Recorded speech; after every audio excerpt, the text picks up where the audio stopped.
case against former President Jacob Zuma and French arms company Thales is expected to resume in the Pietermaritzburg High Court this morning. Zuma, who was recently granted medical parole, is not expected to participate in today's court proceedings due to his continued stay in a military hospital. Meanwhile, the defense and prosecution have already agreed to postpone those proceedings.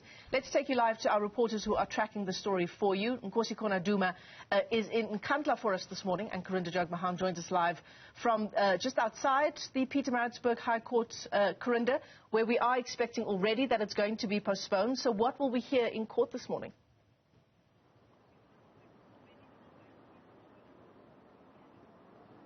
Indeed. Well, we expect to hear more about whether Zuma will really be able to stand trial. His lawyers are expected to discuss Zuma's fitness to stand trial. I just want to take you back to the last time we were here. This was August 10th at the last hearing of this specific matter, when we were told by, or rather the court was told by Zuma's attorneys via a letter that Zuma required extensive emergency surgeries that had been delayed for 18 months. He had been hospitalized at the time and is since recovering. Now, we know that he has since been granted medical parole, but at the time, on August 10th, Judge Pietermaritzburg ordered that a medical report be compiled by Zuma's doctors and be presented to the court no later than August 20th.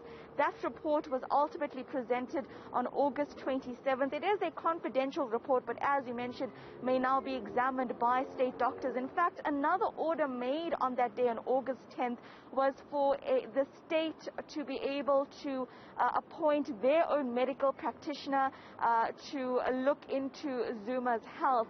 But since then, via the Jacob Zuma Foundation, Zuma has expressed his disagreement to actually have this conducted.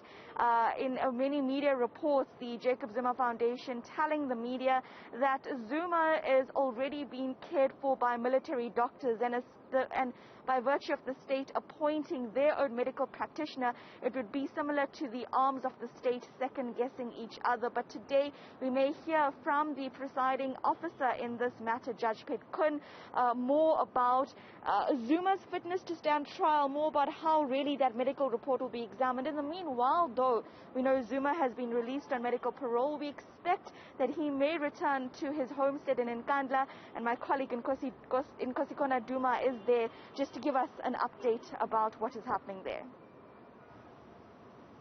Well, absolutely. Let's get Nkosikhona into the conversation now. Thanks very much for that, Karinda. Nkosikhona Duma, what are you seeing in terms of the mood in Nkandla now that the former president is expected to return home? Well, I guess I should just rather speak about what has been said also throughout KwaZulu-Natal, and those who have been sympathizing with former President Jacob Zuma are saying that they are obviously elated that he has now been granted this medical parole.